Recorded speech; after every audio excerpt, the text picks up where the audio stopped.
एक व्यक्ति काफ़ी दिनों से चिंतित चल रहा था, जिसके कारण वह काफ़ी चिड़चिड़ा तथा तनाव में रहने लगा था।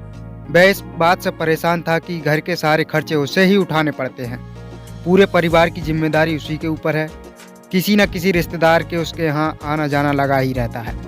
इन्हीं बातों को सोच सोच कर वह काफ़ी परेशान रहता था तथा बच्चों को अक्सर डांटता रहता था तथा अपनी पत्नी से भी ज़्यादातर उसका किसी न किसी बात पर झगड़ा हमेशा चलता रहता था। एक दिन उसका बेटा उसके पास आया और बोला, पिताजी मेरा स्कूल का होमवर्क करा दीजिए। वह व्यक्ति पहले से ही तनाव में था, तो उसने बेटे को डांट कर भगा दिया। लेकिन जब थोड़ी देर बाद उसका गुस्सा शांत हुआ तो वह अपने बेटे के पास गया तो देखा कि बेटा सोया हुआ है और उसके हाथ में उसके होमवर्क की कॉपी है। उसने कॉपी लेकर देखी और जैसे ही उसने कॉपी नीचे रखनी चाही, उसकी नज़र होमवर्क के टाइटल पर पड़ी।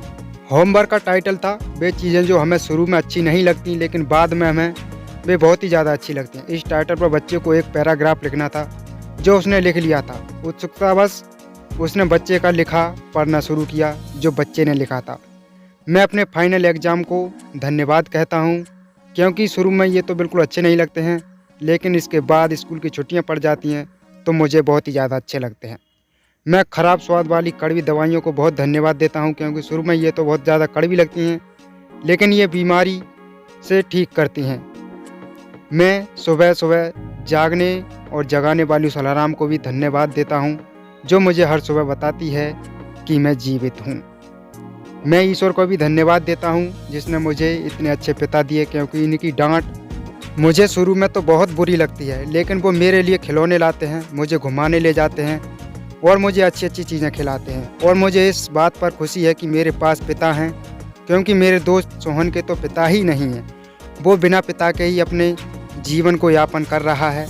ऐसा कुछ उस बच्चे ने अपने पैराग्राफ में लिखा था। उस पैराग्राफ को पढ़ने के बाद वह पिता बहुत ही ज़्यादा दुखी सा हो गया था, मानो एक तरह से सोया हुआ जाग गया था उस पैराग्राफ को पढ़ने के बाद। ऐसे पैराग्राफ को देखकर हर किसी का मन और दिमाग बदल जाता है। आपका भी दिमाग बदल गया होगा तो प्लीज़ वीडियो को लाइक करके चैनल को जरूर सब्सक्राइब करें। बच्चे का होमवर्क पढ़ने के बाद वह व्यक्ति जैसे ही अचानक नीचे जाग गया हो, उसकी सोच बदल सी गई। बच्चे की लिखी बात में उसके दिमाग में बार बार घूम रही थी, खासकर वह लास्ट वाली लाइन, उसकी नींद उड़ गई। फिर वह व्यक्ति थोड़ा शांत होकर बैठा और उसने अपनी परेशानियों के बारे में सोचना शुरू किया। मुझे घर के सारे खर्चे उठाने पड़ते हैं, कृपया इसका मतलब है कि मेरे पास घर है और ईश्वर की कृपा से मैं उन लोगों से बेहतर हूँ जिनके पास घर नहीं है। मुझे पूरे परिवार की जिम्मेदारी उठानी पड़ती है। इसका मतलब है कि मेरा परिवार है, मेरी बीवी है, बच्चे हैं। ईश्वर की कृपा से मैं उन लोगों से ज़्यादा खुशनसीब हूँ जिसके पास परिवार नहीं है और वो दुनिया से बिल्कुल अकेले हैं। मेरे पास यहाँ कोई ना कोई मित्र रिश्तेदार आता जाता रहता है। इसका मतलब है कि मेरे पास सामाजिक हैसियत है और मेरे पास दुख सुख में साथ देने वाले लोग हैं। मेरे भगवान हैं, तेरा बहुत बहुत शुक्रिया। मुझे माफ़ करना, मैं तेरी कृपा को पहचान नहीं पाया। इसके बाद उसकी सोच एकदम बदल सी गई। उसकी सारी परेशानी, सारी चिंता एकदम से ख़त्म हो गई। वह एकदम से बदल सा गया। वह भागकर अपने बेटे के पास गया और अपने सोते हुए बेटे को उठाकर गोद में ले लिया और उसका माथा चूमने लगा और अपने बेटे को तथा ईश्वर को धन्यवाद देने लगा। हमारे सामने जो भी परेशानी है, हम सबके साथ उनको सकारात्मक नज़रिए से देखते रहेंगे, तब तक हमारी परेशानियों से घिरते ही रहेंगे। उन्हीं चीज़ों को, उन्हीं परिस्थितियों को सकारात्मक नज़रिए से देखेंगे, हमारी सोच एकदम बदल सी जाएगी। हमारी सारी चिंताएं, हमारी परेशानियां और हमारा सारा शरीर का तनाव दूर हो जाएगा। अगर दोस्तों आपको ये कहानी सही लगी है तो प्लीज़ वीडियो को लाइक करके चैनल को जरूर सब्सक्राइब करें। धन्यवाद।